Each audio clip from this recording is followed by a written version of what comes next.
Turkish Air Force F-16 and F-4 fighter jets carried out low-level and high-altitude flying to testing S-400 system back then to check if the missile system could be tracked and searched in long range, and both 91 N6E surveillance and acquisition radar and the 96 L6E air search and acquisition radar working in tandem was able to detect F-16s at a long range, with missile getting firing clearance soon. Indian defense analysts have been claiming that long-range radars, which come with S-400 theater air defense system, will ensure that all Pakistani Air Force's jets, once airborne from their respected air bases, will be picked up by the radars of the S-400 due to the close proximity of all the forward bases of PAF in its eastern sector, and can S-400 will be able to engage up to 36 targets at a time and simultaneously launch 72 missiles. The impact of Indian S-400 on Pakistan may be viewed on three distinct stages: during peace, post-incursion similar to the Balakot raid, and when war is declared. Also, to get in detail with this particular information and various other most important inputs for today, let us begin with today's defense updates of 15th of July 2020. And before beginning, as I always introduced you, that SSB Crack Exams is India's largest, most preferred online defense exams preparation portal. It is one-stop solution for you if you're preparing for NDA, CDS, AFCAT, INET, Territorial Army, and Indian Air Forces Airman Group X and Group Y. You can even follow us on YouTube, Instagram, Twitter, and Telegram, and you can even directly visit us through our website learn.ssbcrackexams.com. You can even download our app from Google Play Store, where you can have each and every defense related information, examination related study material, and all sorts of informative content in your hand. Beginning with the question of the day that I have posted on 14th of July 2020, that is yesterday. And the question that I asked you guys was, how many Indian Naval Air Squadrons are based in Mumbai and what are they? I repeat the question. How many Indian Naval Air Squadrons are based in Mumbai and what are they? There are only two most important Indian Naval Air Squadrons that are based in Mumbai. Various other Naval Air Squadrons are based in Goa and Kochi and various other important bases. So the two most important naval air squadrons that are based in Mumbai are INAS 321 and INAS 330. INAS 321 is where both of these bases, both INAS 321 and the 330, are based at the same important naval base, that is INS Shikra, Indian Naval Station Shikra, which is there at Mumbai. INAS 321 has its nickname as the Angels, whereas INAS 300 has its nickname as the Harpoons. So these are the most important Indian Naval Air Squadrons, the only two most important INAS squadrons that are located in Mumbai. And beginning with then, first and foremost important defense update for today is that the Chief of Army Staff, General M.M. Naravane, has visited the forward areas in Western Command yesterday. He has reviewed the operational preparedness and he even commended the troops for their high morale, and he even exhorted their ranks and each and every other personnel to work with the same zeal and enthusiasm towards the nation building and the protection of our own territory. Going on, the next important defense update is that a higher defense management course has been inaugurated at the College of Defense Management. Please let me know in the comment section, where is this College of Defense Management located? Now, this is a very important course. This is a very new course that has been inaugurated on 13th of July at CDM. The name of that course is Higher Defense Management Course, whereas this particular inauguration of the course was done by Lieutenant General Raj Shukla. Lieutenant General Raj Shukla is the commander of the Army Training Command. In short, you can even call it as RTRAC. And he delivered inaugural address and he exhorted the tri-services officers to keep up the spirit of jointmanship. He also addressed the course on challenges before Indian statecraft. Now, that is it with this important update. Going on with the next important defense information is about the development of P7 heavy drop system. DRDO has said that it has developed a P7 heavy drop system which is capable of para-dropping military stores up to 7-ton weight class from an IL-76 heavy lift aircraft. Now, this system is fully indigenous and being manufactured by L&T, who makes the platform system parachutes manufactured by Ordnance Factory. Meanwhile, Lieutenant General Vinod Bhatia, who was a former director of Para Special Forces, he claims that this was already prepared by him in the year of 1998 to 99. He commented and he tweeted that the GSQR was prepared by him as director of Para and SF in 1998 to 99, and a heavy drop platform developed now after 22 years when IL-76 are in the last leg. We have C-130J Hercules and C-5 aircraft with heavy drop equipment, and he even commented that the DRDO has wasted its time, talent and money, and he even wished happy landing paratroopers. Now this is a very important one for us to know, and a very different one for us to know. Going on with the next important information is about the Boeing is to build new F-15EX fighter jets for United States Air Force. This is a very important aircraft. Now these F-15EX fighter jets are very much interestingly are going to replace the oldest F-15 CDs in the service history, in the service inventory of the United States Air Force. F-15 aircrafts are a very important fleet of the United States Air Force. Now, the older F-15 aircrafts are going to be replaced by the newer F-15EX fighter jets. Now, this is a $1.2 billion contract awarded to Boeing, and this provides for design, development, integration, manufacturing, test, verification, certification, delivery, sustainment, and modification. All of these for the F-15EX aircraft, including spares, support equipment, training materials, technical data, and support. And all of these are a very important one for the United States Air Force. Going on with the next important defense information is that North Atlantic Treaty Organization NATO forces return to Black Sea for the second time this year. Few days before, we were even discussing in the same defense updates that the NATO along with the United States and various other important Baltic nations have participated in an exercise. Now they are participating in a second exercise in the same year. This is a very important one for us to know.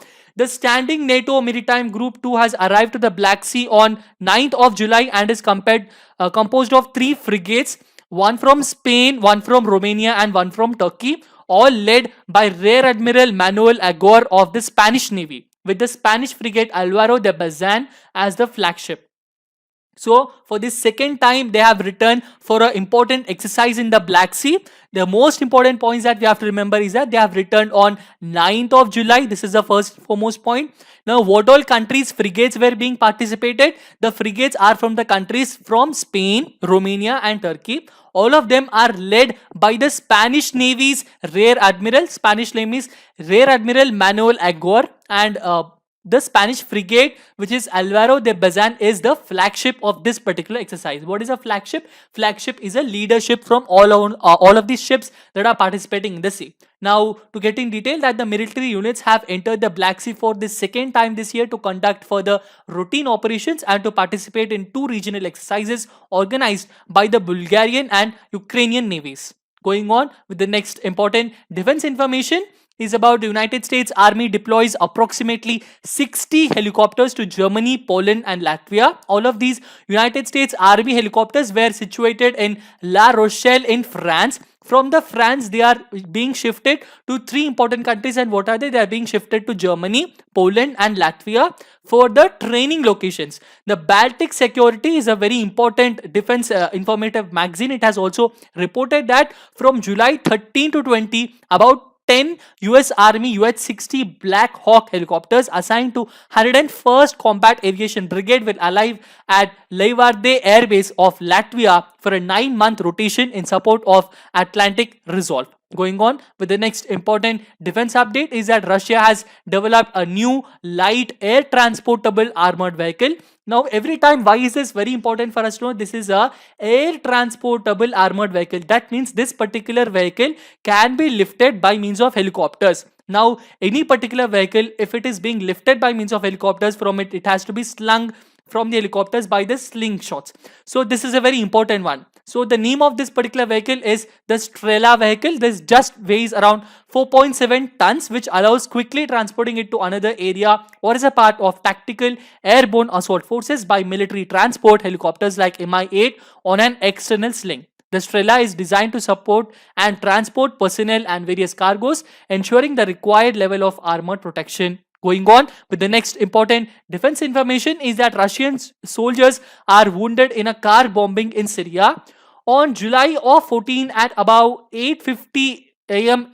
Moscow time, an improvised explosive device has been detonated near the settlement of Erika during a joint Russian-Turkish patrol of the M4 highway. Three Russian servicemen have sustained light injuries, and the Russian Reconciliation Center for Syria has said, adding that there are injured among the Turkish crew as well. So, here is a short clip of that particular incident for you. Going on with the next important defense information is that Nepal has bought 6 Chinese planes that Dhaka has rejected. That means Nepal has bought those 6 Chinese planes that are rejected by Bangladesh. Now, what are these Chinese planes and what is this information about? This information has been taken from the Kathmandu Post newspaper, which even cited an order by the Nepalese Airlines Corporation, and it said that the airline board had cleared the move because it could not afford to fly the 17-seater Y12E and 56-seater MA60 and wanted to cut its losses. Achyut Pahari, who was a former board member at Nepal Airlines, he even told that the plane was not fit for Nepal but had been forced upon the airline in a government to government deal. To get in detail with this particular information and various other most important inputs that I've covered until now, you can even download an app, and wherein which in the app you can even get a free PDF format of all of this important defense information every day, daily. So you can download that PDF and have a complete glance in detail of the news that is being provided in a textual format. Going on with the next important defense information is that Indian forces are going to acquire more Heron drones and the Spike anti-tank guided missiles from Israel. Heron is an unmanned aerial vehicle, and all of these are already in all of our 3 tri-services, including the Indian Air Force, Indian Navy, and Indian Army, and all of these are being used extensively by both army surveillance and target acquisition batteries and air force in the Ladakh sector. The forces are also working towards inducting an armed version of UAV as well as upgrading existing fleet into combat UAVs under the ambitious Project Cheetah, which is superheaded by the Indian Air Force. Going on with the next important defense information is that India's S-400 missile system could detect Pakistani Air Force's F-16 at a long range, say the defense analysts of our country. This is what I was discussing with you in the introductory session. Now, how did they say this? Because it was being done and tested by a Turkish Air Force.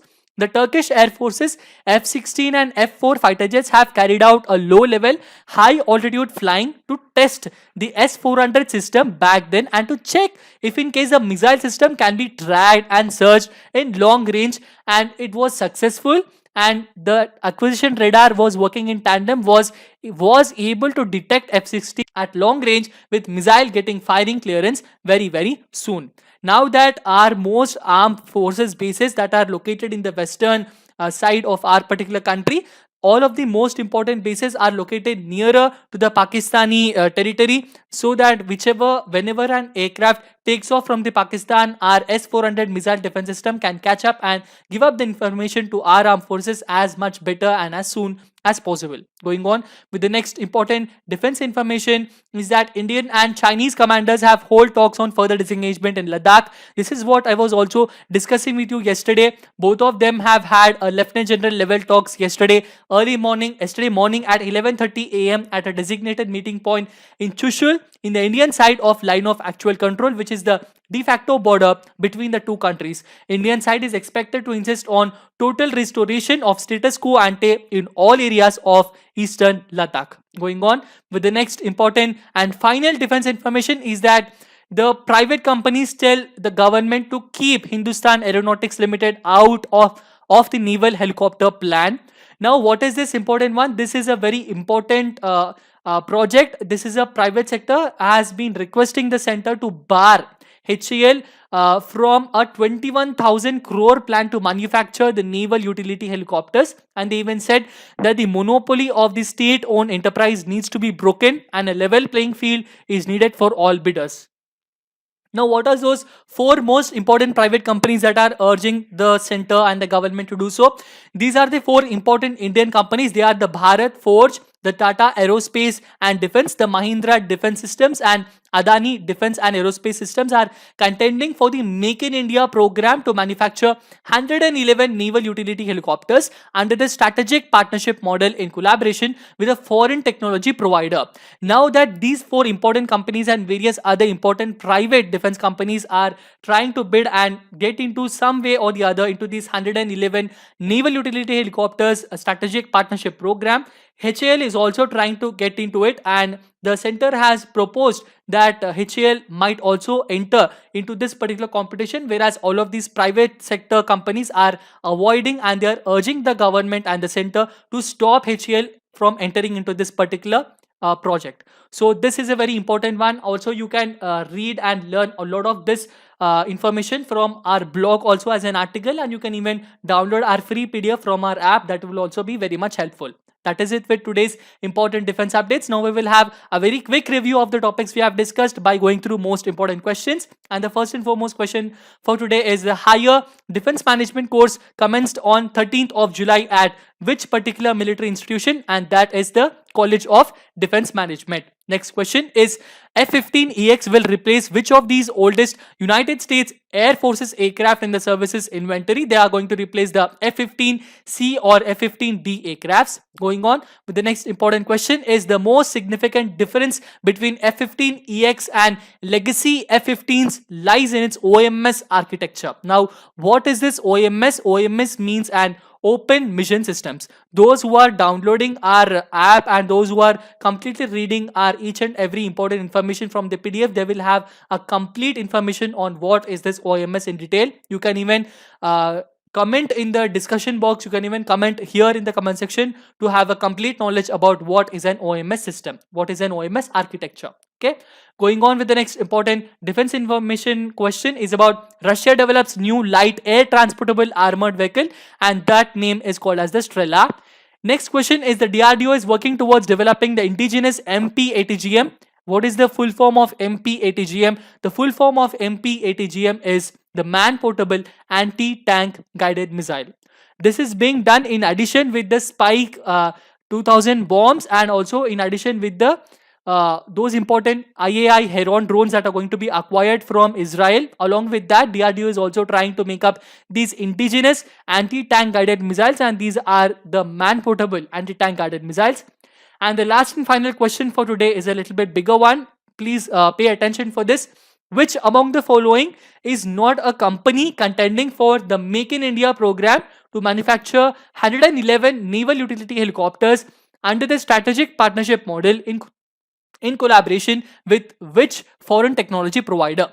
With a foreign technology provider. Now, there are four important private defense manufacturing systems that are located that are given here in the options. So, which among these is not that particular defense system, which is not a company that is contending for this particular Make in India 111 naval utility helicopters flagship program? And the answer for this is the Safran Aerospace.